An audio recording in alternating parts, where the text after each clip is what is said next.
Question number 1 है the most critical period of acquisition and development of language is, यानी भाषा के अर्जन एवं विकास के लिए सर्वाधिक संवेदनशील अवधि कौन सी है? मोस्ट क्रिटिकल पीरियड, ये क्वेश्चन हर बार लगभग घुमा फिरा करके पूछा जाता है। सर्वाधिक संवेदनशील अवधि, इसको ऐसे भी पूछा जा सकता है कि fastest period for growth development, यानी भाषा विकास के लिए सबसे तेजी से होने वाला जो काल है वो कौन सा है। सेंसिटिव पीरियड के नाम से भी ये आ सकता है, वहां क्रिटिकल लिखा हुआ है, सेंसिटिव भी लिख करके आ सकता है। ठीक है, तो भाषा विकास की दृष्टि से अगर हम देखते हैं तो सबसे क्रूशियल जो टाइम पीरियड है, इसको क्रूशियल भी लिख सकता है ना। तो सबसे क्रूशियल, सबसे सेंसिटिव, सबसे क्रिटिकल, सबसे फास्टेस्ट जो पीरियड है वो है अर्ली चाइल्डहुड, 2 से 6 वर्ष का समय। ठीक है, इसको हम प्रारंभिक बाल्यावस्था कहते हैं। ठीक, तो मिडिल चाइल्डहुड, एडोलेसेंस, इनमें से कोई आंसर हो नहीं सकता, है ना। देखिएगा, अगर हम बात करें प्री नेटल स्टेज की, तो जन्म से 9 माह पूर्व, यानी ये प्रेगनेंसी वाला पीरियड है एक तरह से। प्रारंभिक बाल्यावस्था इसका सही उत्तर था, मध्य बाल्यावस्था, किशोरावस्था इसका उत्तर नहीं हो सकता।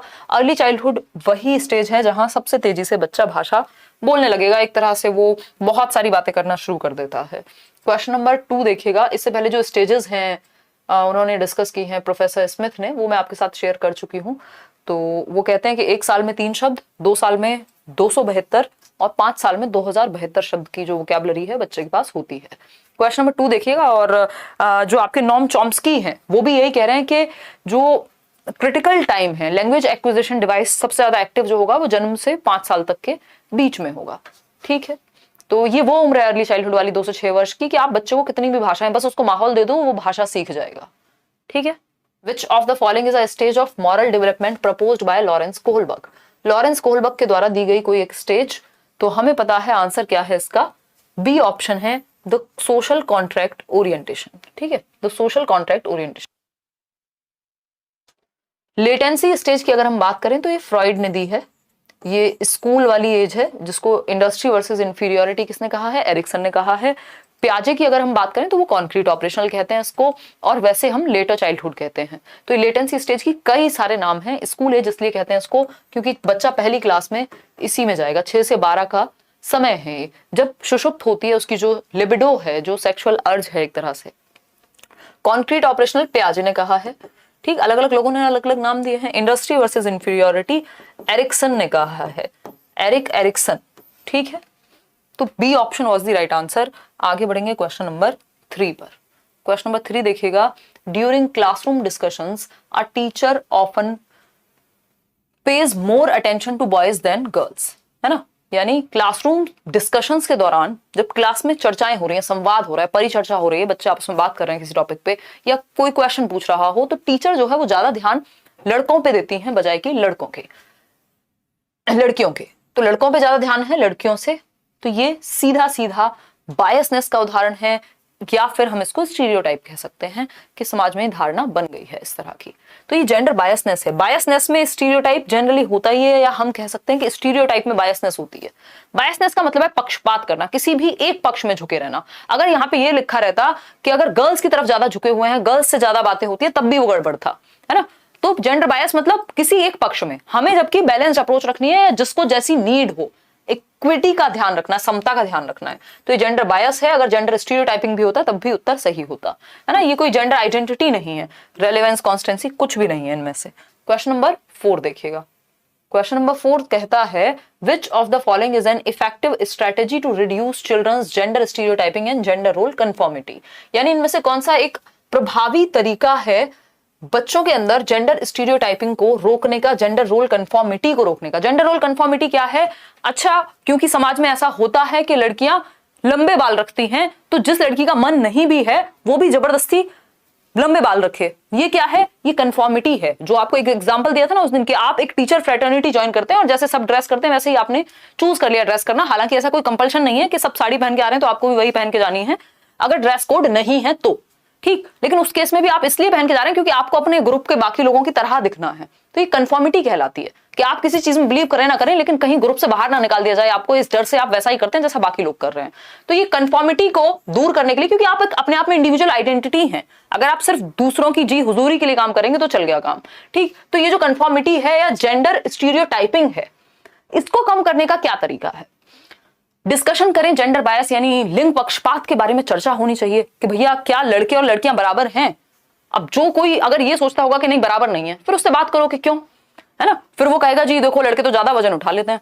तो बहुत सारी ऐसी फिर चर्चाएं होंगी कि अगर ऐसे देखा जाए इस दृष्टि से कि लड़के कुछ चीजों में बेहतर हैं तो लड़कियां किसी और चीज में बेटर होंगी, या फिर अगर हम कहें तो इंडिविजुअल डिफरेंसेस तो ये कहते हैं कि कोई भी दो लोग तो एक जैसे होते ही नहीं है, विभिन्नता तो सब में है, सारे लड़के भी एक जैसे नहीं होते, है ना, सारे लड़के भी 100 किलो वजन नहीं उठा लेते। तो ये क्या हुआ, ये हेल्दी डिस्कशन होगा क्लासरूम में, है ना। डिस्कशन से क्या होगा, पक्षपात को हम दूर कर सकते हैं क्योंकि आप लॉजिक देंगे, आप रीजन देंगे, आप जस्ट मान नहीं लेंगे कि समाज में ऐसा होता है ना। खैर, बी ऑप्शन है एम्फेसाइजिंग जेंडर स्पेसिफिक रोल्स। ऐसा नहीं करना कि जेंडर रोल्स को बढ़ावा दे रहे हैं आप। जेंडर सेग्रीगेटेड प्ले ग्रुप्स के अलग अलग जेंडर में लोग खेल रहे हैं, लड़कियां अलग ग्रुप में लड़के अलग ग्रुप में, ये भी गड़बड़ है।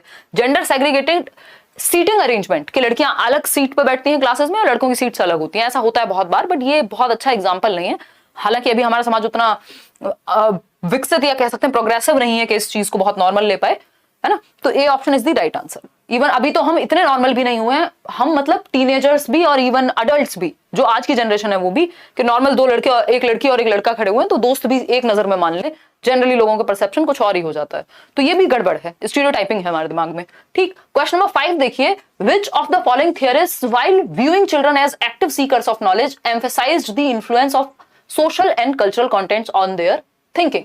कौन से एक थिंकर हैं, थियरिस्ट हैं, सिद्धांतकार हैं जिन्होंने कहा है कि जो बच्चे हैं वो एक्टिव सीकर्स ऑफ नॉलेज हैं, यानी बच्चे ज्ञान के सक्रिय निर्माता हैं, यानी वो एक्टिवली अपने एनवायरनमेंट में एक्टिविटी करके, लोगों से बात करके अपनी समझ का निर्माण करते हैं, डिस्कशन करके, डिबेट करके, है ना, वाद विवाद करके।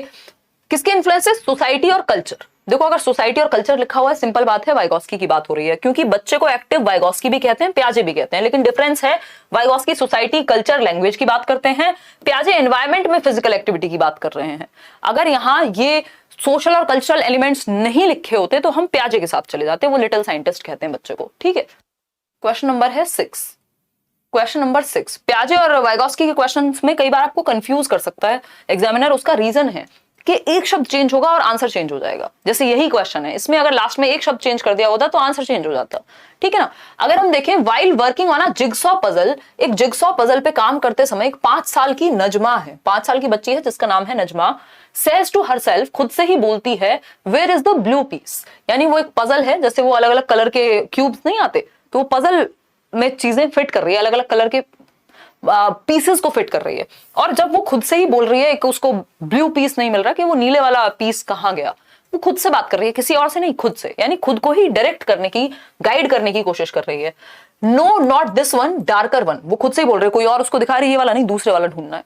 ठीक, would go here and make the shoe, जो एक शू वो बना रही थी उससे बन जाएगा। This kind of talk is referred to by Vygotsky as. देखो अगर यहाँ वाइगोस्की की जगह प्याजे लिखा होता तो आंसर हो जाता डी ऑप्शन, लेकिन अभी आंसर क्या होगा, प्राइवेट स्पीच, क्योंकि वाइगोस्की ने प्राइवेट स्पीच के बारे में बात की है, जो 3 से 6 वर्ष में व्यक्तिगत वाक, बच्चे का खुद से ही बात करना, इससे क्या होगा, सेल्फ डायरेक्शन देता है बच्चा। ये क्या है, सेल्फ डायरेक्शन, क्योंकि आप खुद से ही बोल बोल करके खुद को ही दिशा दे रहे हैं।